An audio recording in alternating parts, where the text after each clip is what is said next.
welcome to Guitar Knobs, the guitars, gear, noise, and nonsense podcast, hosted today by these knobs. Tony Duzik, Pick Guardian. Jared Brandon Wong Pickups. And it's me, Todd Novak. Welcome, one and all. Glad to have you here. Wait a minute. On the line, we've got someone very special. Huh? My name is Zac Childs, and I work with Truetone Power Supplies, and I'm a writer for Vintage Guitar Magazine, and I'm originally from Texas, and I live in Nashville, and I'm happy to be here. Hey. Wow, that was all in one breath. That was impressive. He must be a good swimmer. I'm always told to breathe. So, yes, we have Zac on the line, and that is a result of a lot of questions coming in about power pedals, or There it is. That's all, I'm only 15 seconds into this. So You're doing great, Todd. Thank you. I appreciate that.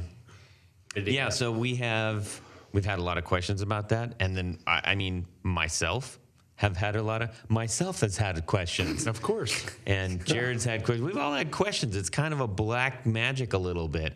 Yeah. Maybe one of the 5 magics. I have to figure out the other 4, but I know they're out there. Yeah, I agree. It's kind of it's something that everyone kind of grasps at, and it's really not that complicated. But it's one of those things you really have to educate yourself about a little bit, and then you can empower yourself to really make good choices with your pedals. Very well said. We are going to get in deep into, I guess, pedalboard power 101 is what we might be calling this. I don't know. We'll see. But when I first called Zac up, I said, hey, this is a deal, and let's talk to the people out there about, getting into pedal power. So if you are a master of pedal power, listen anyway. It'll be fun. Right.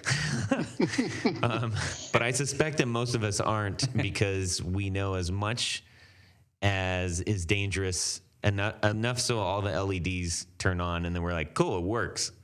Yeah. So, and then hear buzzing. Yeah. All right. Yeah. We've got a lot to cover. We've got a really big show. And Right. First off, we're going to start off with what's going on this week. No, we're not. I'm gonna mention something really quick. We got a couple mentions. I want to throw out really quick that on October 15th in Chicago, we have an event coming up. Well, the Guitar Knobs aren't putting it on, but our friend Johnny Balmer at Alchemy Audio has put together a really great event dubbed the Alchemy Audio Gear Swap. Alchemy Audio, along with dozens of vendors, take over a giant area at Fort Knox Studios. It's going to be all about buying and selling and meeting other builders and enthusiasts and stuff. So it's like a mini guitar swap meet. I want to go. Guitar pedal swap meet. Well, I think a couple of us are going to be going. Yeah. And probably even doing a wish I was there. podcast. You should be there too. I want to get a table and sell stuff. Yeah. Well, that's kind of the plan. We're going to go over that after the show. Stuff.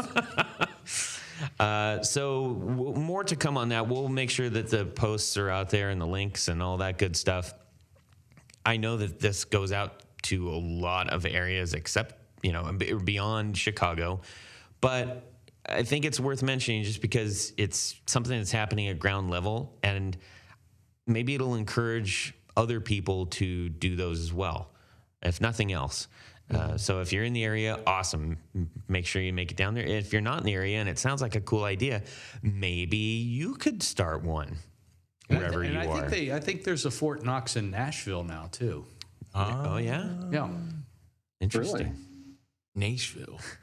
He's talking about where the gold is. No. That's on the way to Nashville. Hey, I like gold. Okay. Yeah. No, but it's Fort Knox Studios. Because when I was looking up the info on this, there's one down in Nashville now too. It's like practice space, studio space. Interesting. Well, something else that's going to be kind of neat down there is you got like food trucks and beer trucks, and now you're got all talking kinds my of language. stuff. Yes. Yeah, it's That's like a what big. I was going to say. Now you're talking my language too. It's a big guitar and pedal circus. Very excited. There's nothing better than feasting your eyes on a huge amount of gear instead of just looking at a screen all day. I'm While sipping a right behind you. beer. Exactly. That's right. You gotta touch the gear. That's right. Exactly. Yeah, you gotta. I think Tony might have something for us too. I would like to say something. Yes. To all of our listeners Yes. and subscribers. Okay, now make sure I don't have to edit this 20-minute speech down to, I will do my best. Okay. But I feel Have fun I'm with very it. passionate Okay, do it. about this particular cause. Excellent. We enjoy doing this and It's going to be a podcasting long out. one. I can feel it. Podcasting outwards to the world. Yes. If all of our listeners and subscribers like what we're doing, you can really show your support by becoming a patron on patreon.com. For less than a couple of strings cost, or maybe even a really nice set of elixir coated strings. Oh, I like those a lot. You can help keep this podcast going and growing, and you can get one of our really cool Guitar Knob t-shirts. Yep. As part of the deal. And there are different levels. They're the good ones too. They're not crappy t-shirts. No, these are good t-shirts. I have one. And it works. So, how can you help? Well, you can show your support at patreon.com/the Guitar Knobs.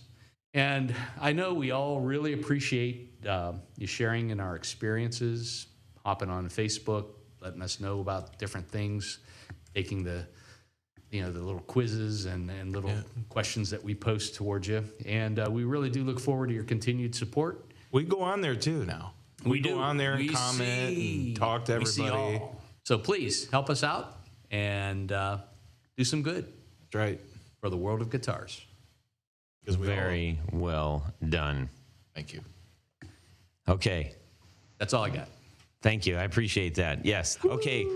Tony, you're on a roll. So, Jared, why don't you tell us what's going on in your music world this week? I got it. I What got did it. you I got get? it. I bought it. I got it. I got it. I got it. Okay. The Gibson Hummingbird, man. I talked about last week. And One of these I'm days, not he's gonna going to come in stress with on something that he hasn't talked about.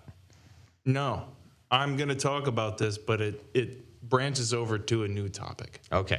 So I bought the guitar. It's everything I want it to be. It's just whatever.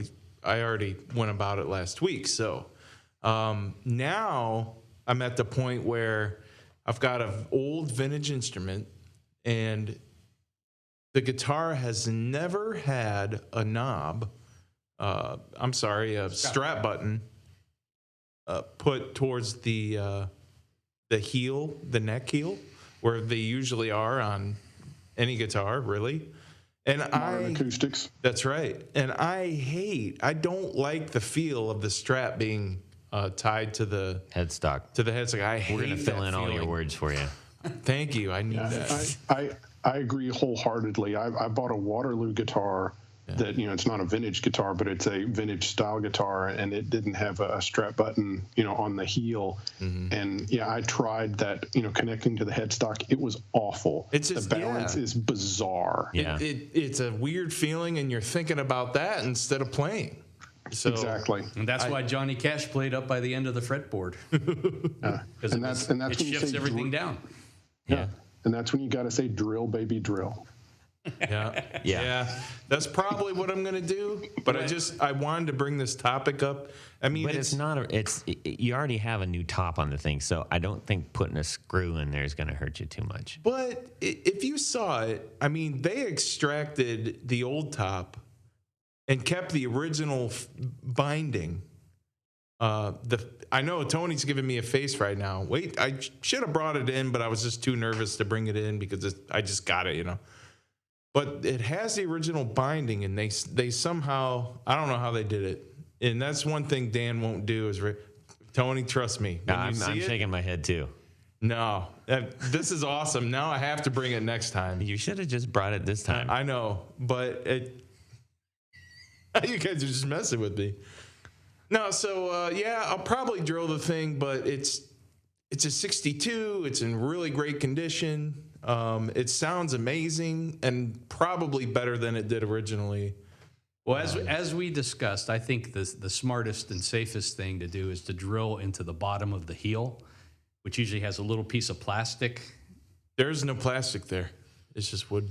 All right, well, it can be disguised rather than going into the side of the Yeah. neck or to the side of the guitar. Yeah, if it's up on the thing I don't like about it, if I were to drill it on the bottom though, it would be sitting on it in the case, right? Yeah, that it does. I don't.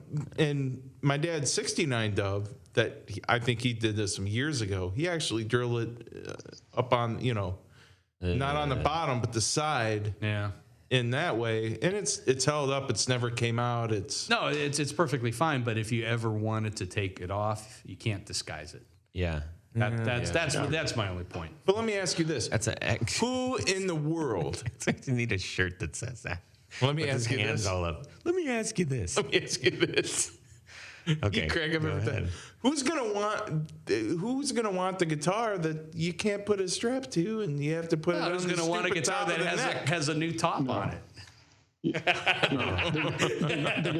guitar already has a new top on it. It's not pristine. It's obviously. I mean, I'm sure it's a fantastic guitar, but it's like at that point you can drill on that, and it's not going to hurt the value. Well, of course, I'm not worried about the value. Yeah. You could put another sound hole in it and wouldn't hurt the value. I'm going to get you back, man. You've been crapping all over my guitar. I should have brought it in. No, I'm sure it's a great piece. I know it. I mean, I knew you wouldn't go after it so wholeheartedly if it wasn't. So. Yeah, it is. We're just giving you a little grief. Yeah, I'll give you a lot of grief. I like it. I'll get you back. Yeah, I'm just surprised you bought a Chinese guitar, but so Zach, why don't you jump in here? Tell us what's going on in your music world this week. Oh, well, let's see. Of course, it's work related. We've been launching a new power supply, and this is a smaller One Spot Pro that will fit under like a pedal train Metro. Mm-hmm. It's thinner and slimmer. You can put it mounted on top of a pedal board and still put pedals on top of it because it's thin. It's isolated. So we've been kind of getting out the info on that. So it'll fit under a Metro. That's what I have. Yeah. But I have this. I have the One Spot 7, and it's pretty tall. Yeah, this one's thinner. It'll fit like the thinner Metros, like the Metro 24. Yep. Or the Nano or the Nano Plus. It will fit underneath there. And that might be the one I want. Yeah, and it's got 6 outputs. They're all isolated. A couple of them are high milliamp. You can switch between 9 or 12 and 18 on a couple of them. Mm-hmm. So yeah, I've been getting out the word. It's funny. You have to write up a press release and send it out to the guitar magazines and and try to get the word out to your dealers and distributors and. Well, make sure you get the word out on our Facebook group. Okay. Yeah. Make sure you send something to me and I'll put it out there, or you can just post it yourself. Do whatever you want. Okay. And then otherwise, I'm a Telecaster fanatic. I love Telecasters, and one of my Telecaster friends is a guy named Red Volkart that used to play. Yeah. And so I called up Red this week to just pick his brain on some stuff, and so it was just fun to have an excuse to talk to Red about Telecasters because he's one of the guys, and so so that was a lot of fun. So that was my week. His fingers have license plates. They're so big. Yes, they are. They're you may need a passport to go from one finger to the other. I'm not sure. It's amazing. It's amazing to watch him play, and you're like, how is this happening? How is that possible? Yeah, I played with him once, and it was very humbling to play with him for about 2 hours. Oh, man. Wow. And yeah, it was ridiculous because it's like you don't want to follow him, playing, taking a turn on a solo, And for maybe some of the newer players or younger audience, people in the audience, or just people that aren't familiar maybe with that style of music, can you just give like a brief description of what is Red? Okay, great question. Red is a very, kind of traditional, kind of honky-tonk Bakersfield Telecaster player, meaning he plays a Tele, plays a lot of Western swing, which is kind of a cross between hillbilly music and kind of swing music. Mm-hmm. Plays a lot of honky-tonk music, kind of like Merle Haggard and George Jones. He'll play the swing stuff on the neck pickup. He'll play the twangy stuff on the bridge pickup, and he does behind the nut bends and all sorts of pedal steel bends where he's holding a couple of notes still while he has another note that's being bent. He's one of the best at kind of the country Telecaster style of playing. That's usually played. It's usually played fairly clean, usually, a black guard or an old Fender Tele through some type of clean Fender amp and with minimal effects, maybe some compression and delay. Lots of double stops. Yes. Yeah, bending and double stops and lots of passing notes and Yeah, and he's I've never met him, but I've watched enough video. I'm like, what a character, Yes. Very funny larger guy. than life type of person. So I would encourage you, if you aren't familiar with his playing and you want to see some real guitar magic, get on YouTube and look for Red. And can you spell his last name? Yes. His first name is Red, R-E-D-D, and then last name is Volkart, which is V-O-L-K-A-E-R-T. Yeah. And he's originally from Canada. He's a treat to watch. Absolute treat to watch. And he lives in Austin, and you can see him play in the clubs in Austin. Man. He's amazing, just amazing. Yeah, I'd love to go do that like right now. That'd be great. I want to go to Austin just because I heard it was weird. It is. Yeah. They're trying to keep it that way. Hey. Whoa, keep it weird. Yeah. All right. Yeah. Tony, what do you got? Well, I among other things, but this was a pleasant surprise this week. After last week's podcast, Jared gave me, sold me out. We'll see. He wanted me to try out, but I wrote back and said, I'm keeping it. How much? So it is his take on a Charlie Christian pickup in a humbucker casing. And I'll let Jared give more of the particulars, but as I understand it, Charlie Christian pickups have a big blade, and there's magnets only on one side of that blade. Yeah. And so it only then creates a single magnetic field instead of having one on each side. One really large one. Yeah. I've got a wiki page all about that right now if you want me to read it. Wiki? I'm just kidding. He's got an expert who built him right here. Yeah. What does Wiki have to say about it? Yeah. I love the internet. Everyone's an expert because of the internet. That's right.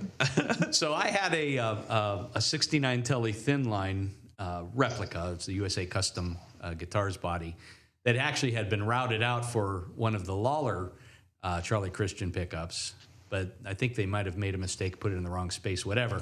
So I actually had to make a custom pick guard for it that covered up the big route. Long story short, No problem. No. Long story longer. So I was able to drop this humbucker size piece into the same spot, and I am just really thrilled with how it sounds. It's considerably different than a standard Tele neck pickup.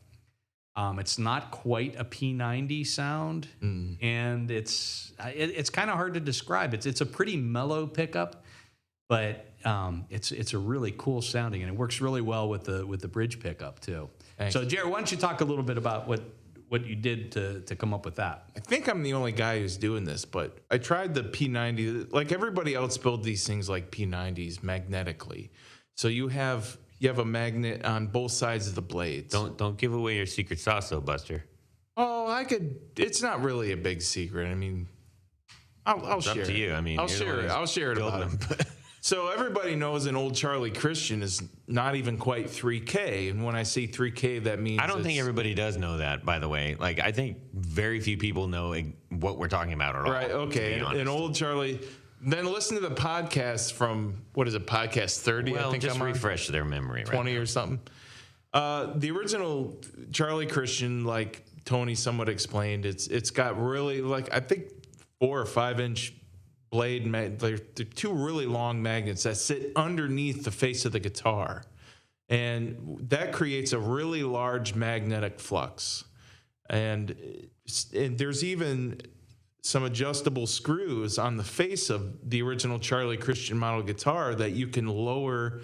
Well, basically, you can tilt the whole pickup, and that changes the magnetic flux bloom where the strings vibrate where the relation is of the bloom and the strings kind of changes the tone.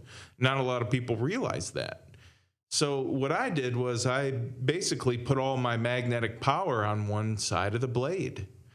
And what that, now it's not a long bloom like the original, because of course it has to fit in a humbucker casing. But still, the one I make, of course it's not, I'm not going to give you the exact Charlie Christian tone, but I am going to get you closer than what you usually buy now, from everybody else. But that's not something that's not an everybody else kind of thing. That's relatively hard to find, correct? It's very hard to find. Yeah, I mean, there's just a handful of makers that are really doing true Charlie Christian style. Mine doesn't look so much like Charlie Christian, but it's going to sound closer. I think so. It's going to.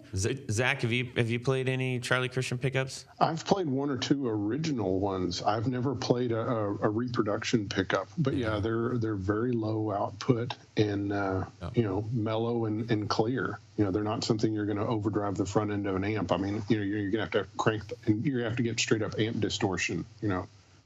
So, but yeah, they're neat sounding pickups, and it's neat that you're able to get that sound without routing out half the guitar. That sounds like something that I don't know. Maybe Jared, maybe you should connect with Zachy. Yeah, I mean, if you want to try one out, you can always test one out. Sure. But because of all the magnetic powers on one side, you get more magnetic power than you actually do out. And when that happens, you get a lot more dynamic kind of hear more when your fingers, rub across the strings or whatnot or any of that.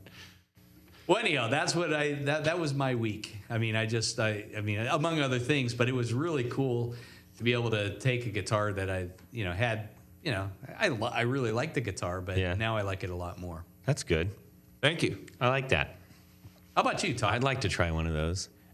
We had an early episode with our friend Chris Graham, who brought in a whole mess of capos, and we had a big capo discussion, and we talked about what works, what doesn't, why, et cetera, et cetera.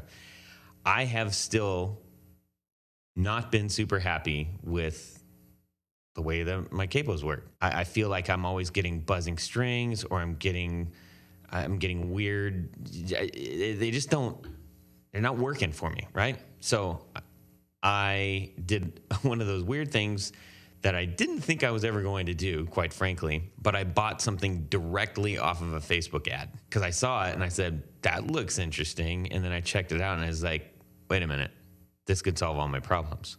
Well, some of my problems. I got a lot of problems, but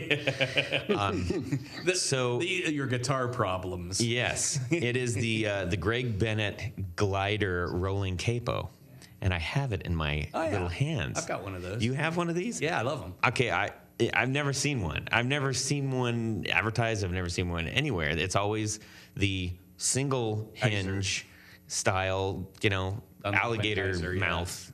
Now that rubber won't screw up your finish, will it? No, and what's cool? So on the top there is a rubber roller that covers the entire fretboard. Right. On the bottom there's like an hourglass shaped roller that essentially fits whatever profile you have, neck profile, even down to a V. So this will actually work on a V neck if you happen to have an old one. And it's got two spring sides. So what that means is that you have even pressure across all of the strings, which is what the single spring things have been problematic. Now I know that there are a couple that have a clutch or distribute that power, or you could do the old kind of there's some old ones that go all the way across. Oh yeah, the real old ones. Yeah. But anyways, so it's quick release. The pin on the end comes right off, and you just stick it right on. And the cool thing is, if you watch the video, with his thumb, he's playing a chord, and then he moves it, and it rolls across the strings to the next thing. So he can you can capo all the way down with just a single push of the thumb. It's pretty cool. Yeah. And it was like $9, I think. Yeah, mine was in a case of a guitar that I bought. And Sorry, it was $20, $19. well, that's a lot different. Yes. Tony, would you trust putting that on a vintage guitar I've with used lacquer? it. I mean, I've used it on everything. So that won't eat through the. I don't think It's not on there long enough. I mean, unless you leave it on there. And then silicone does that. But you bring up a good point. If you have a silicone neck hanger for your guitar, if you got like a one of those Hercules hangers and it has a silicone, that will affect your nitro finish. Yeah. Yes, it will. I mean, that's a cool capo. Yeah. It really is. So if you want to check those out, go to glidercapo.com, glidercapo.com, and you can see he's got a couple really cool videos. I mean, it convinced me, and I bought one, and I used it, and I was like, holy moly, everything's in tune. I got no buzzing. Yeah. It's easy on, easy off. And if I on a couple tunes that I'm using it with, I don't want the capo on, which is convenient if you have a clip style, because then you just clip it to your headstock. But this, you just roll it right off the back nut, and it, you don't want to leave it there too long, because that can kind of maybe mess up your strings a little bit. I don't know. Your tuning. Yeah, it's a lot of tension, so it could make you go. But it's particularly useful if you have songs that you do the traditional half step or full step up for last verse. Yeah. Exactly. You just slide them up. Yep, exactly.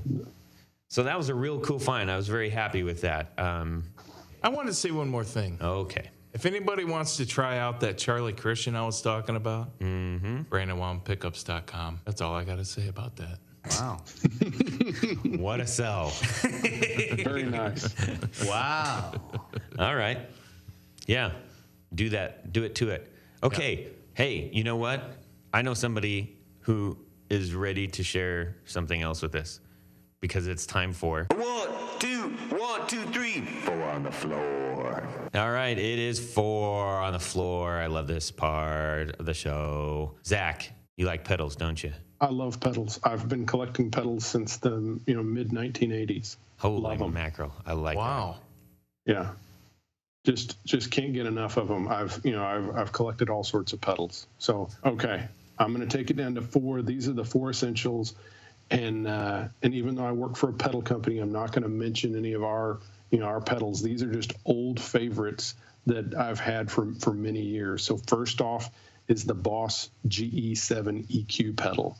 And that's because it is amazing at just being an all-around fixer. You can use it, if you just boost the 800 just a little bit and a little bit of volume, it is the best, solo boost ever. And you can use it to fix all sorts of problems. Whenever you're playing in a room, you set your guitar and your amp as good as you can, and then you take the GE7 and you kind of fine tune it even more. It's just, to me, it's like it's under $100. You can get them modded if the one you have is noisy or something like that, or if you want to make the frequencies more guitar oriented, you can send it off to Analog Man or Exact Tone Solutions. But still, I mean, it's like for under $100, you have this amazing tool that you can use for, to really help your tone out. And again, hard to beat. So that's number 1. Does the 7 stand for 7 band? Yes. Okay. Yeah. So the GE7, that's the Boss has made that since the early 80s, and it's still in production to this day. Mine is an old Japanese one that I had Exact Tone Solutions mod it to make it quieter. Aha. Okay, cool. So number 2 is the Ibanez Mostortion. This is kind of gotten to be a bit of a Nashville pedal. Are you all familiar with that pedal at all? I am not. Okay. It was part of the 10 series. It is a MOSFET distortion pedal that Ibanez made and released it in 1991, and was only made for about 2 or 3 years. It has, your normal level and drive controls, and then it has a 3-band EQ. So it has treble, bass, and middle. And so it's kind of tube screamery, but not. It has its own feel and sound to it. To me, it was one of the best feeling pedals.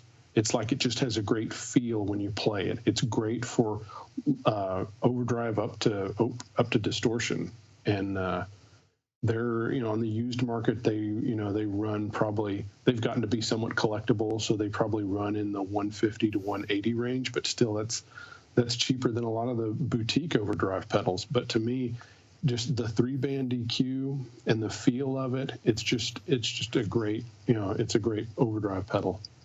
So everybody has one down there then.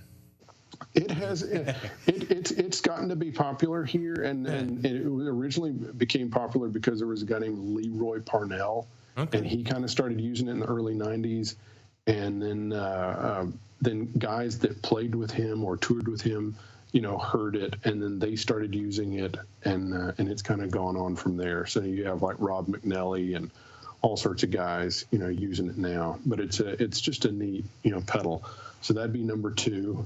Number 3 would be the Boss Vibrato pedal, the VB2. Mm-hmm. I bought one of those in the mid '90s, and at that time they were like $70 or $80 used. This was before the internet. Now of course original ones go for $300 to $500, but. What? Yeah, I was shocked to actually see that because I was on the prowl for a vibrato, and I was like, wait, what? A vibrato pedal costs that much? Yeah. Yeah. Wow. But it sounds amazing. I mean, it is so good for like adding like diamonds or something else to a track where the part will kind of fit, but yet kind of stick out some. Because you can just have it where it has a gentle warble, and it has a really neat function called unlatch, to where the effect only comes on when you press the pedal down. Oh, so a momentary. Yes. And it's got a rise knob, so you can control how fast it goes to the speed that you've set on it. So it starts at 0 and speeds up to the speed that you've set it to. And so you can be playing, and you can just hit a certain part and mash down on the pedal, and all of a sudden that warble comes in and then goes away as soon as you take your foot off. Nice. So that's a pedal that Boss put out in the early '80s and only made it for a year or two, and then they've reissued it recently, and I think it's somewhere around $200. Wow. So that would be number 3, and then number 4 for me would be the Boss DD2, and that's their first digital delay pedal that they came out with. It doesn't have tap tempo. It doesn't have any of that other stuff. It just has a great repeat that sits well, when you're playing. It just sounds and feels good.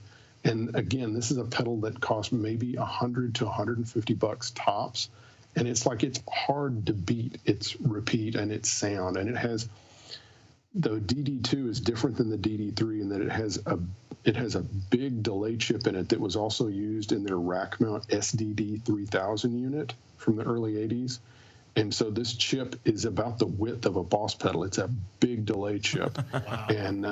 And it just has a very natural sound. It sounds less digital, if that makes sense. It sounds it's clear and has a little bit of warmth. It's not I also have a Boss DM2, which is the analog pedal from that same time period. It's very thuddy sounding, which sometimes you want that. Sometimes you want thuddy, but the DD2, is just it's probably it's an amazing sounding delay pedal that's $100 to $150. You find them all the time on Reverb. So those are my 4.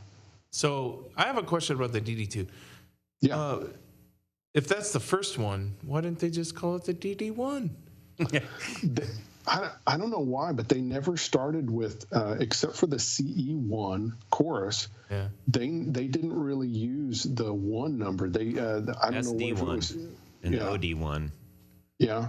But on the delay pedals, I guess they did make a DM1. I forgot about that. They made that was the same size as a CE1, the big cast aluminum frame. They did make so I don't know why they didn't make a DD1. Maybe they did, but the next version is the version they wanted to release and say, well, this is it.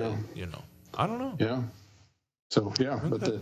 But Wow, that's DD2. Almost a solid boss selection there.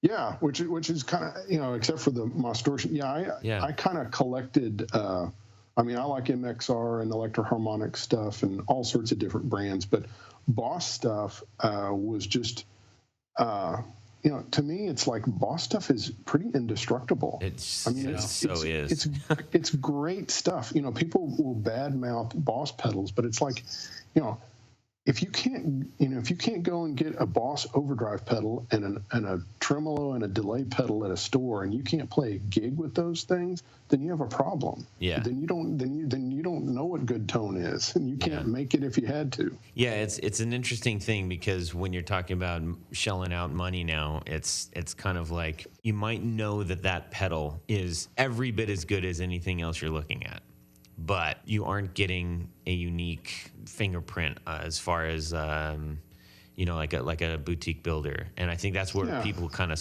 struggle. Like, I'm getting a thing that I can get anywhere, as opposed to getting something that I can only get from this one person or something like that. The whole boutique business, it's fantastic. And I'm glad that there's so many options, because in the past there weren't that many options. And in the 80s, it was kind of like you had Boss and Ibanez, and there really wasn't much else. So the boutique, overdrives and all those things, I think those are great. And if you want to play those, just use your ears. If you like the sound of it, use it. But I'm just saying, as far as my comment about Boss, was just the fact that here's a pedal line that's everywhere, and if you can't get a good tone out of it, you might like the boutique. You might like your Zen Drive or your, whatever else, or your Klon copy or whatever. You might love that. That's great. Use it and make music with it. But I'm just saying the Boss stuff is sure, kind of a standard. I mean, you'd be hard pressed to find somebody that doesn't have a Boss pedal on their board in some way. And the other big bonus there is that if you are doing a lot of gigging with pedals and one goes out, those are exactly, you can get them anywhere. So yeah, cool, man. That sounds like a pretty solid board. I like it. I'd probably add like a tremulator or something like that, so I'd have tremolo too, depending on if the amp had tremolo or not. So, right. But yeah, excellent. That'd cover it. Awesome. Yeah. Well, thank you for sharing that. We will have that out on the Four on the Floor blog post so that everybody can check them out, and there will be clickable links as per usual. And if you haven't seen the Four on the Floor blog, go to our website, theguitarknobs.com, and look under the blog, and you'll see all of our previous guests and their Four on the Floor selections. Yes, I sound like I don't know what I'm selling. I'm not really selling anything. I stand nothing to gain. I need to turn that around. Everything that I am doing, I should stand to gain from, I suppose. Okay, let's get on with this, shall we, gentlemen? Yes. Yep. Power. Yes. Power. Yes, power. We have Zac from Truetone, who makes some fine power for your pedal board. Power things, instruments. What are they? Devices, power devices.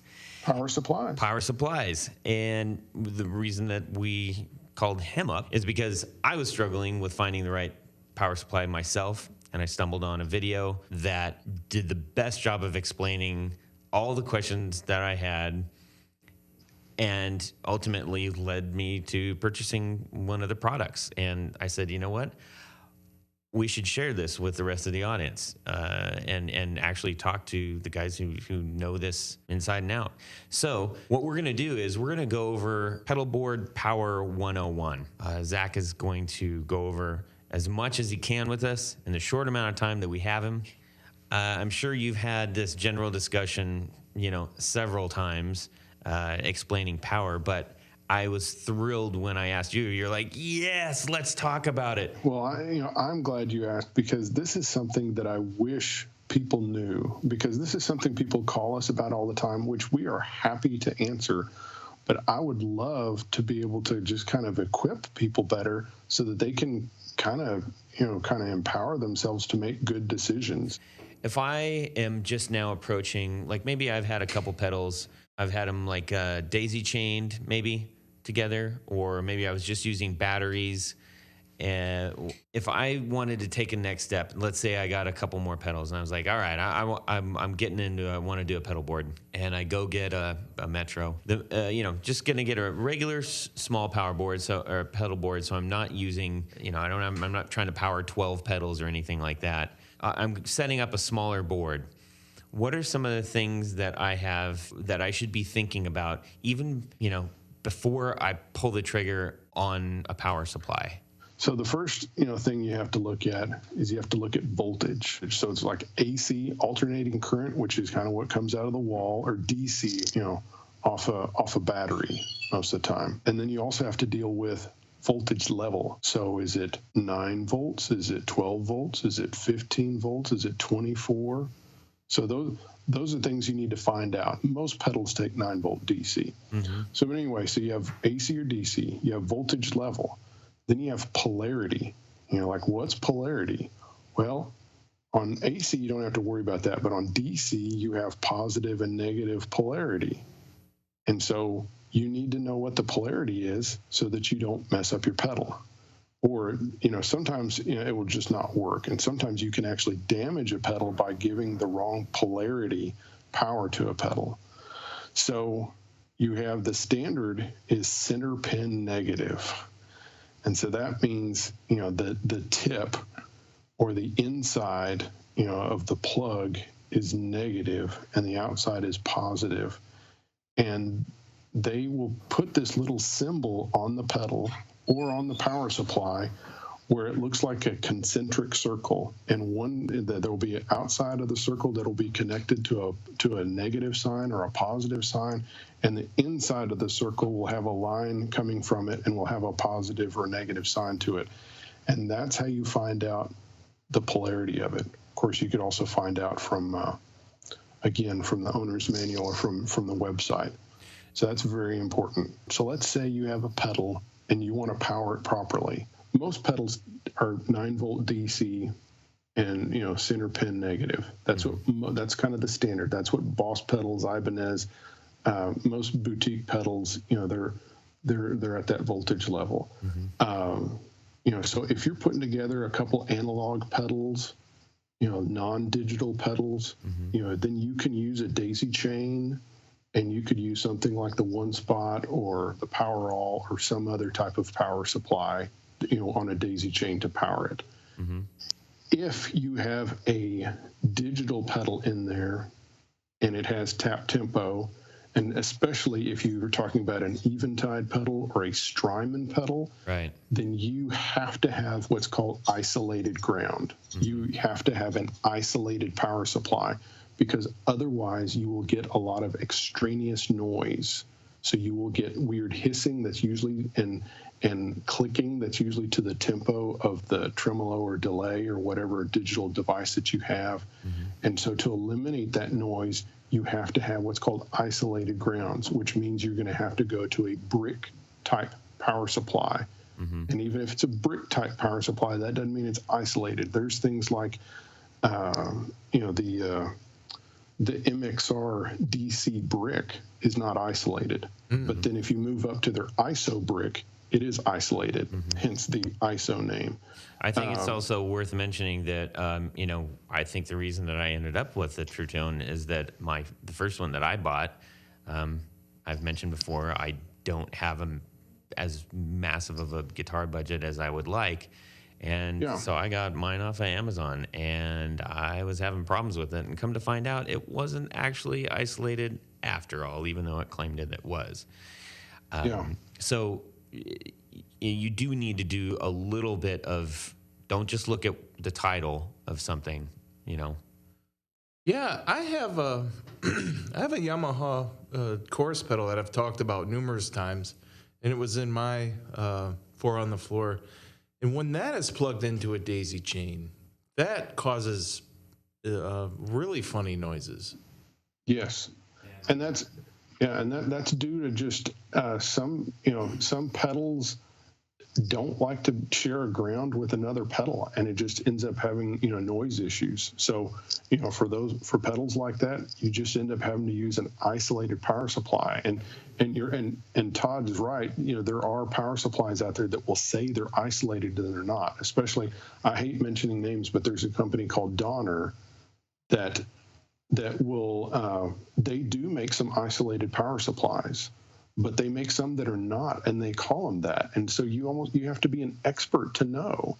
But if they say toroidal, and if it's bigger, and if it has like a vent in the side, then that is most likely an isolated ground analog style, in other words, a transformer power supply. See, now we're kind of getting into some other, we're just going to take a quick side trip to, there are two types of power supplies. There are digital switching power supplies, like the One Spot and the One Spot Pro, or there are transformer-based power supplies, like the Voodoo Lab, or like the original Boss PSA 120, not that 120T, but these are the power supplies. If it's an analog or transformer-based power supply, it can only take 1 voltage in.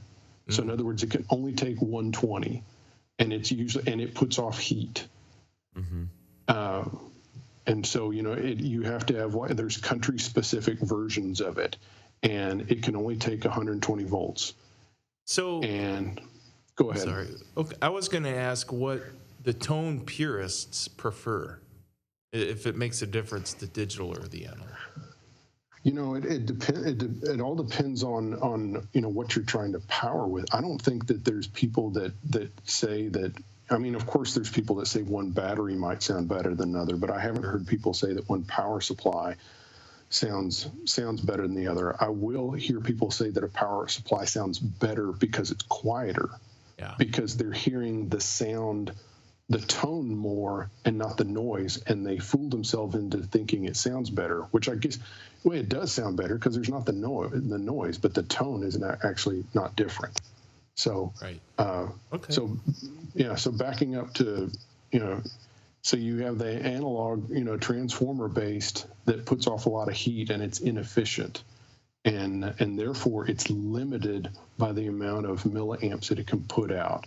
And so like a Voodoo Lab Pedal Power 2 Plus puts out about 800 milliamps, or a transformer based power supply that, like a wall wart, puts out about 200 milliamps.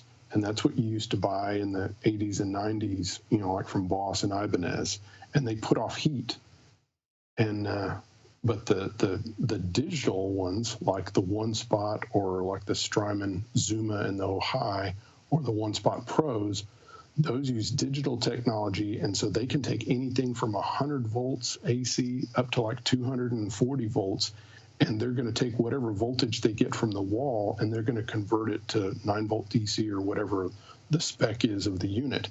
It's much more efficient, it's lighter weight, and it has a lot more power. So like a One Spot, Pro, like the CS7 can put out, it's smaller than the Voodoo Lab and has over twice the power because it's different technology. It's not limited by the weight and the heat being put off by a big transformer, which a transformer is a big coil of copper wire. Right, that's what's in your hand. And that's what's in an old style, power supply. Right. So it's kind of old school and new school. But if you want to power Strymon pedals and have these high milliamp eating pedals, you almost have to go to a digital type power supply like ours or what Strymon's making. If you try to go the Voodoo Lab route, you end up having to go with something like the Mondo, which is this huge thing that has a fan in it. And the reason they have to put the fan in it is because it's putting off so much heat. Yeah. I got a couple questions that I'm going to throw at you, and maybe we'll help get into some more info here. When I got my One Spot, I looked on the back. First of all, it was super helpful because all the voltages are written right there, but more information is there. So like you have the ability to actually run all of your outputs on, at least on the 7, run them all at 9 volt, or select which ones you want to run at 18 or 12. You can select. There's one on it that is 18 volt only, and then the others they're switchable between 9 or 12. Right. So that's the way it is. Yeah. Now, that's the way. Based on that, okay, I'm going to be the guy. I know nothing about electronics and all the stuff that could potentially hurt me or ruin my stuff. I'm thinking that, well, surely 9 volt is good, but shouldn't 18 be better? So meaning, do I benefit by plugging a 9-volt into an 18, or will that actually really cause some damage? Okay, that is an amazingly great question. Oh, yeah! And here's why. Most pedals can only take what they're specified for to take. So let's say you have a pedal and the manufacturer states 9-volt DC. Most of the time, that's all it can take, unless the manufacturer has designed it to where it can take more voltage than that. So if you take a 9-volt Strymon pedal and you plug it into 18 volts, it will not work, or it will damage it. So if you over voltage a pedal, so if it's supposed to get 9 volts and you give it 18 volts, you will damage it, unless the manufacturer designed it to where there are certain full tone pedals and there's some other pedals out there that are designed to where they can take anything from 9 to 18 volts. And usually what you gain from the higher voltage is more headroom. And usually this is done with boost pedals or maybe certain EQ pedals. But most, especially digital pedals. I mean, if a digital pedal is supposed to get 9 volts, that's it. You got to give it 9 volts. If you give it 18 volts, if it has a protection circuit, it just won't work. If it doesn't, you will damage and ruin your pedal, and they will not cover it under warranty, because they will say it was your, blasted mistake that you plugged it into the wrong output. Right. So that's a great question. The other thing I'm going to add in real quick is, you can over voltage a pedal. You cannot over milliamp a pedal. So, because that's another question that we get a lot, because let's say you have a power supply and the output that you're using is 500 milliamps. And let's say you have an overdrive pedal that the draw is 5 milliamps. And you're like, well, am I going to hurt my pedal because it's 500 milliamp output and I only need 5 milliamps? Right. Well, it's like, no, it's only going to use the power it needs as far as milliamps. Right. So that's okay.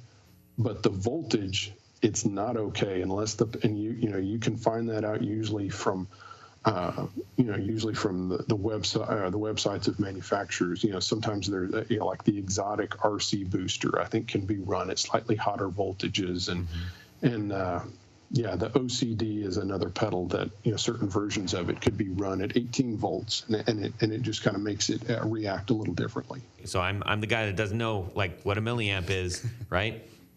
But that is important, because above each of those plugs it says 9V and 1000M something, right? Right. Right. Now, I don't know what that is, but maybe if we're all listening now, we do. I know that you guys have a product that essentially you can test your pedals to find out. Yes. Why don't you tell them about that? So that was, it's called the milliamp meter, and we made it because we wanted to answer this question for people. Because most of the time, manufacturers will not state what the actual draw of their pedal is. They will state the specs of their power supply. So it becomes confusing, when like Strymon will say, well, this pedal, needs 300 milliamps when it only actually needs 200, or when line 6 says you have to use this 9-volt AC power supply, but then you find out that, wait, the pedal can actually take either 9 volts AC or DC, and then its milliamp draw is actually much lower. So we were trying to make a product that would just kind of help answer questions. And so it's called a milliamp meter, and you plug in a power supply on one side and you plug in a pedal to the other, and then it's going to tell you, it has a little digital readout, and it's going to tell you exactly what the milliamp draw is of the pedal. And then you can mess around with the knobs, and most of the time, the milliamp draw is only going to change if it's maybe an old analog delay or an analog chorus or something like that. As you turn the delay time up higher, it might draw a few more milliamps. But like a Strymon pedal, like a Timeline, I mean, it's going to be running 250 amps, milliamps or something like that. And even no matter how much changes or changing the delay time or patch changes, it doesn't really draw more. Right. And from what I recall, that's a pretty affordable device, right? $29. $29. So you could check pretty much all your pedals and everything, and actually really know what you're using, and probably get a little smarter on the way. Yes, it was an object to kind of just help educate people. Yeah. Zach, I wanted to ask a little bit about the ability to use like European voltages and things like that. Okay. I'm assuming that would require a different lead-in, obviously, if you wanted to plug it into a European outlet. But I really like the idea that if you were a touring musician and did some gigs over in Europe, that you'd be able to safely power up your board. Is what I'm saying right? Yes, you can take any of the one spot products, the pros or the standard one spot, and you only have to worry about changing the end on a regular one spot, and of course changing to a different IEC cable, and you don't have to worry about it. On the 12, it has a little switch that's actually for the 9-volt AC part of it that you would have to change from 120 to 220. But otherwise that's part of the strength of the digital power supplies and the one spots is you can take them anywhere in the world. You don't have to worry about a step up or step down transformer. You just have to worry about having the proper end, on the plug. Mm-hmm. One of the questions that I had when I was initially looking for a new pedal supply was I'd kind of reached that level where I said, okay, I think I have more pedals than I have supplies for, right? Right. I could either buy one that has 7 or buy one that has 12. And I was like, I would need another board to put the 12 and my pedals on. So if I'm interested in a 6 or a 7, or even let's just say 6 or 7 output power supply, Mm-hmm. but I have 1 or 2 more pedals than that, what do I do? And that is a good question. What you do is your analog pedals, like your overdrives or compressors, EQs, pedals like that, you can put those on a daisy chain. Mm-hmm. Digital pedals cannot, because again, they don't like to share ground. So you can't daisy chain Strymon and Eventide and line 6 pedals, but you can daisy chain OCDs and Zen drives and tube screamers and stuff like that. And so what you would do is off one of the outputs, you would get a daisy chain, and you'd come off of that, and you could power up a couple more pedals. And again, I'm sure you probably have plenty of power.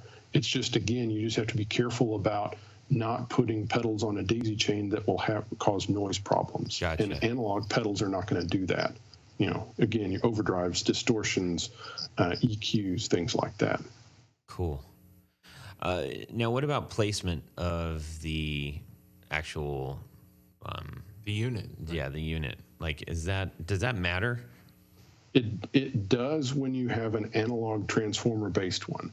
So, with a I hate naming names, but with like a Voodoo Lab or some other type of transformer-based power supply, mm-hmm. you can have proximity issues with certain overdrives and wah pedals, and that when it's close to the unit, it causes noise. Aha. The one spot does not do that because it's a digital power supply, and so Double it does not have. Yeah, so it doesn't have and the Strymon Ojai and Zuma are using the same type of technologies we use. Of course, we beat them to market by a year, but that's another story. But that's another advantage of the digital power supply is that it doesn't have proximity issues, and the transformer, because it's a big transformer and it's radiating,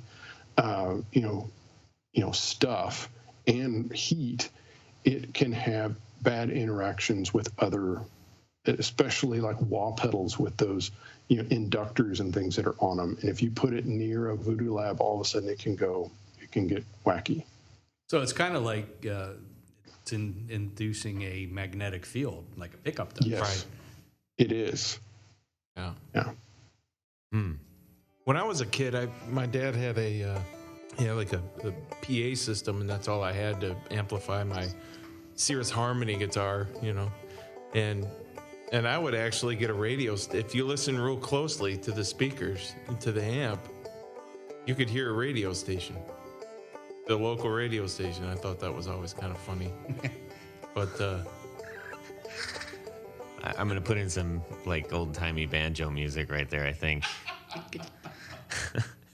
Anyways, what are some of the other things that maybe somebody who's considering a new power supply might need to think about? Well, I think just knowing the demands of their pedals. So if you can write down your pedals, and then you can know like what the voltage is and what the milliamp draw and polarity in those things, then that will equip you to make good to make a good decision as far as which power supply is good for you. Because if you have some pedal that only takes 15 volts and it takes this many milliamps, well, that's going to kind of limit your choices. Mm-hmm. That's a good way to start. Is okay, these are the pedals that I have. This is the power and and milliamp and polarity and voltage of each one of the pedals. When you do that, you can make great decisions. Do buffers or any other kind of pedal in particular? I know we mentioned digital pedals. We mentioned like wah pedals and stuff. Like, is there any other kind of pedal that you should be aware of before you just go plugging them in to a power supply?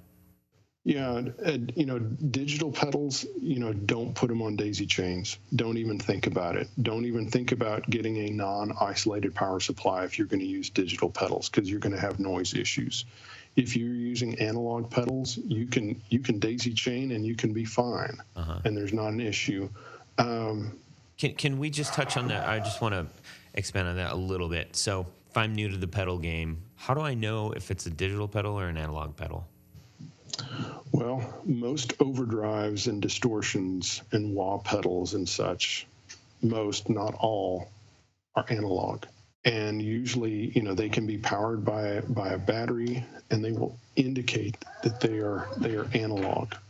Digital pedals will usually state that they're digital, or pretty much any, and will state that it has a big milliamp draw. An analog pedal will have a milliamp draw between like 3 and maybe 30 milliamps. Okay. A digital pedal will have milliamp draw of at least 80 to sometimes 400 or 500 milliamps. Wow, that's a huge difference. So the larger number causes the noise, and it kind of breaks through. It doesn't cause the noise. It's just that's what the pedal needs because of the circuitry. And it's just because you have a digital pedal and a digital power supply, there starts being strange things. So you could put like a Strymon pedal on, but the problem is that it couldn't produce enough milliamps. But let's say you had an analog wall wart, like an old Boss PSA 120 from the 80s or 90s. It only has 200 milliamps, but you could probably run a Strymon pedal off of that, and it wouldn't make a bunch of noise because it's analog. But when you have a digital power supply and a digital pedal, you need to have isolated grounds to prevent there being an interaction between the power supply itself and the pedal, the digital pedal. Okay. Got it. I can't remember on the specs on the Pro, but do you have the ability on some of your 9-volt outputs to reduce the voltage to make it more like a dying battery or brown out the unit? Yes, there's one, on the CS12. There's one output that you have to hit the dip switch underneath it, and it turns on this little mini toggle, and you can run it all the way down to 4 volts, and that's the purpose of it. Is that and that's something that Voodoo Lab did many years ago on the pedal power, was they put a sag control, and it's basically the same type of idea to where you can kind of starve the pedal some and make it act a little differently. And that's only for for analog pedals. You can't starve a digital pedal. So anyway, that's a great point, because there are products out there that, like, we mentioned Johnny Balmer and Alchemy Audio. I mean, one of the things that he's kind of famous for is this thing called the dead bat, and if you don't know that and you plug them into your digital pedals, you'd be like, this thing sucks. Yeah, because it's not supposed to work with that. Yeah. So now how about, okay, so if I have these all plugged in and I know that your actual product comes with a great supply of cables, and they're color coded, and they've got, by length and everything, so it's great. Let's say I have to replace those or add some new ones or what have you. How much does the actual cable that goes from your power supply to your pedal matter? As long, it can be very long. The only thing you have to worry about is there is capacitance. And so if you had a cable that was like super, super long, like we're talking about, like, I don't know, like if you had a DC cable that was 80 feet long, it would probably drop the voltage down some from 9 volts. It'd probably be closer to 8.5 or something like that. But otherwise, the length does not matter. And it's just the, as long as it's copper wire and passing signal, then, it doesn't have a short in it, then it should be fine. Okay, so the reason I'm asking that is because I think another one of the magics, the dark magics, is understanding cables and capacitance and all that business. And I think you can get tripped up on that, and especially if you're like, I just spent some money on a great power supply, and for whatever reason, you left them at a gig, or your friend stole them, or whatever, and you have to replace some of these or add some new ones. It's kind of like, do you put really cheap tires on an expensive car? Does it matter? Because you can get really overcharged for some of that, and it may not even have any significance at all. Yeah. I would say you just don't want to get something that is flimsy, as far as, you just want to have something that has some robustness to it. Obviously, it can't be overly thick, because then it would be hard to kind of weave around on your pedal board. Right. But you just wouldn't want to get something that was paper thin. But I don't want to go into the voodoo of power cables, because that gets into a whole nother thing. It sure does. Rabbit hole. Yeah, We won't do that. So I would say just make sure that your power cables are, of enough, thickness to where it's not like it could easily get kinked and lose connection, and all of a sudden your pedal wouldn't be powered. That's a good point. Well, I got one more random question. If you have a pedal with a battery in it, like you got a Boss pedal and you got the little battery in there, or most pedals have batteries, but a lot of them don't now. A lot of the boutique ones just skip that altogether because they know that fewer people actually use the batteries. What is my pedal drawing from? Is it drawing from the battery, or is it drawing from the power supply? The pedals are designed in a way in such that as soon as the DC jack is plugged in, it is not drawing anything from the battery. Okay. But yet, if you have a battery in it, and as soon as the DC plug is pulled out, it will draw from the battery. Got it. Yeah. So that's what a lot of people in the old days. That sounds old timey. Yeah, it was just Bring on like the banjo music. Yeah, bring on the banjo. But yeah, it was common. A guy had a couple pedals on a little board, and he would make sure that he had batteries in them too. So if anything went wrong, you just yank the daisy chain out, and everything still runs. Right. Well, man, thank you so much. This has just it's been great. I wish I would have had this discussion a long time ago. Yeah, me too. A few $100s ago. Yeah, would have helped out. We didn't bring you on to solely plug Truetone or anything, but I will say, as one who bought it with my own money, I really like that product, and I feel very educated about that product, which makes me like it more because I understand it better. I appreciate that from a product. So just throwing that out there. Thank you. Yeah, thank you. Yeah, because there was a lot of really good information, and I think you cleared up a lot of things. I learned a lot tonight too. I need one of those. That's what I know. That's what I've learned. Yeah. Well, You need two. I really appreciate it. It's one of the hallmarks of our of Truetone is we want to educate people, and we answer the phone. So whenever you call us, you get a person. If it's during business hours, you don't get something where you have to put in a code or an extension or anything. And we're there to talk to people and help people out. And so me being here today, it's like I just want to help people, and whether they choose our product or another person, another company's power supply, well, that's fine. But just, I want people to know that, okay, this is how I can make good decisions so I don't damage my pedals, and so my stuff, continues to, I can keep using it for a long time. Right. So that makes me happy. Especially if you're just getting into the game. I love it when people call and ask questions, because I would rather people ask a question for me than damage their pedal. Yeah.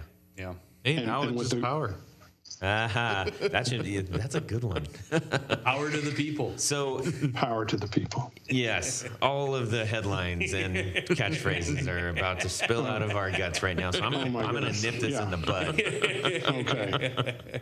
Let's move on, shall we, to our Would you rather? very well done, Jared. That was beautiful. Okay, what do we got? Okay, this week's Would You Rather is, would you rather have the old opened in the back tuners that you could see the gears? I think the inline Klusons, right? Any kind. Something like that. Or would you rather have the sealed version?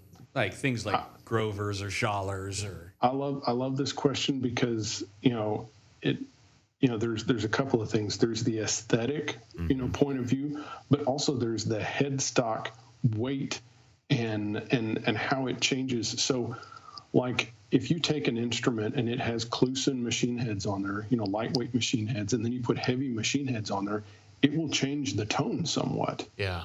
And it's kind of subjective as whether you like it or not.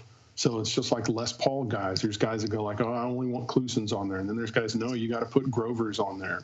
But even basses, guys would take, like they would take wrenches and stuff like that and, clamps, and they put it on old P basses and stuff when they were recording, because they wanted to have more headstock mass, because they wanted to move the dead area. Because on Fender basses, there are dead spots. And so by adding headstock mass to it, they would end up moving the dead area to a better area. And so there's so much, having to do with, when you start changing headstock mass, it changes the tone of the guitar, and it changes, just some of the way it interacts and plays. So not the feel so much, but yeah, if you take a guitar and it has Klusons, and then you put, Schallers, it will definitely change the sound of the guitar. And to be clear, Klusons are the open back where you can see all the gears working together. Typical. Yeah, and Kluson also made The sealed or covered back gears. Yeah. But I think in this case, we're The talking stamped about, ones. That Yes. yeah. In this case, we're talking about a true sealed, like Right. a Grover or a Schaller. Or, And so it's fair to say that most of the what would be considered vintage instruments would typically have had the either uncovered open or stamp covered Kluson style. that's a fair assessment. Yeah. So, Go ahead. yeah. So I didn't answer the question, so I just kind of started. So would you that's rather? great. So That's would great. you rather? Hey, man. He jumped right in. Knowledge is power. I will usually rather have the old style open back tuners, because I like them. I feel like it has a little bit more of an open sound, a little more harmonic, less fundamental.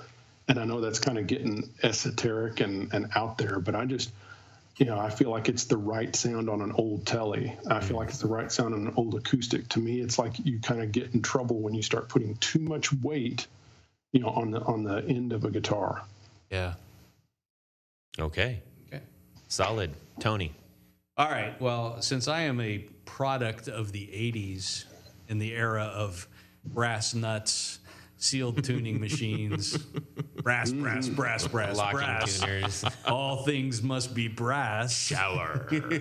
I mean, I really did discover just through trial and error that while the solution to tuning problems back in the 80s and 90s was, well, you need to change out those tuners. Well, the reality of it is most of the time it was the nut that was grabbing the string Yes. or whatever. Yes. But the more that I played guitars that had either open geared or like a Cluzon style, I just noticed a difference in frequency response, really. So, I mean, there was a period of time where I took things that had, Grovers or Schallers, whatever on it, sealed tuners, and changed out and put, a lighter weight, I guess is a better way to put it, tuner on it. And they sounded like completely different guitars. Interesting. I wouldn't have put those things together like in my head. Well, one day it clicked. Yeah. And now there are some companies, I think Schaller makes some, and probably a few others that are shifted over to making really lightweight sealed tuners. And that lower mass seems to have a similar frequency effect as some of the lighter weight stamp tuners. Right. So my preference, if I don't have one of those, expensive lightweight tuners, is I'll take open backs or covered Cluzons any day of the week. Okay. Jared. Well, it depends for me, but I swear I'm going to choose. Okay. But let me share some of my experience here. I bought a 65 Gibson SG, and it was a standard, and the wrong tuners were on it. And I found some new old stock tuners.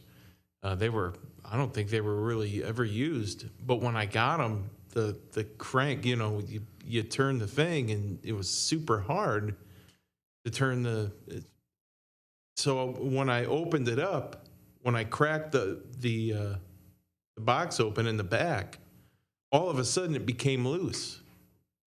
And it was just some sort of, I have no friction, idea. Like it was too tight on it or something? Could have been. I did all 6 of them, and they worked like brand new after that. Interesting. Now, they weren't made very well back then. No, So- I mean, a stamp tuner is definitely not machined to the same standard Right. as one of the sealed tuners. But my goal with the guitar at the time was to make it as, original as possible. And I was going to be darned if I was going to, ream the holes out for Grovers. Yeah. So, but that's my experience with those. So you're going with open? Nope. Oh. Aha. So, See what I had to do. on a guitar that I'm going to take to a gig and play all the time, I'm going to go with the Grovers, man. Really? Yeah, I'll go with the closed Grover. They're reliable. Okay, fair On a enough. Gibson, Grover on a Gibson. Yep. All right. Interesting. Todd? Well, I'm kind of fighting in my head right now a little bit because I have some that I love to play at gigs that have open and some that have closed back. However, I have had them in the past, open backs, where because of what you mentioned before, where like everything is just smaller and thinner. The actual twisting peg itself is much thinner.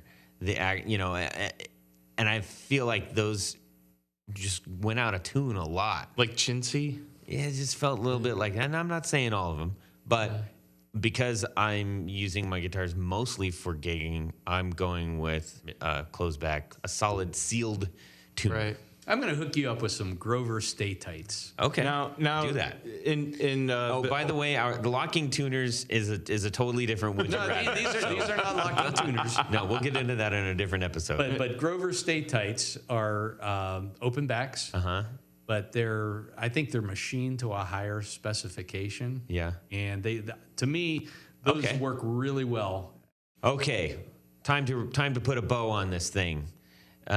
We want to say humongous thank you to Zac for joining us. Zac, you want to kind of give us a couple parting words? Thank you so much for having me as a guest. And, I encourage you to go check out the Truetone Lounge, a show that I host where I interview guitar players, and of course I will pass along to all of our friends, about your show, and I really appreciate you letting me be on it.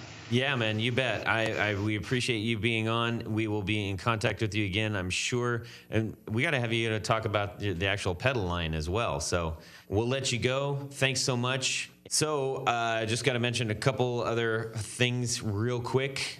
We want to give a humongous thank you to Matt Brammer, David Wolfson, Martin Cliff, and Tom Brazen for their role in helping us out, and they are our executive producers. And if you would like to become an executive producer, head on over to patreon.com/theguitarknobs to find out how. It's super easy, man. Yep. Be sure to check out truetone.com and learn a little bit more about these power supplies that they provide. And look, if you want to get into another brand, we're not beholden to Truetone, but they gave us a great understanding of what power is all about. So check out some other ones, but just be smart about it. Make sure that you're looking everything up and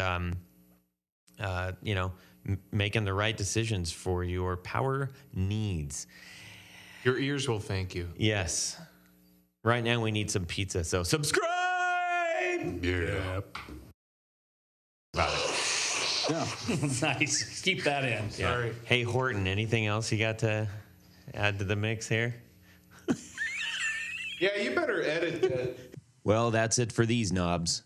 Please visit our Patreon page at patreon.com/theguitarknobs. Visit our website at theguitarknobs.com for all of our past episodes, 4 on the Floor blog, and other good stuff. You can connect with us on social too at our Facebook page and share your gear and stories on our Facebook group. Also, be sure to check out our Instagram at Guitar Knobs.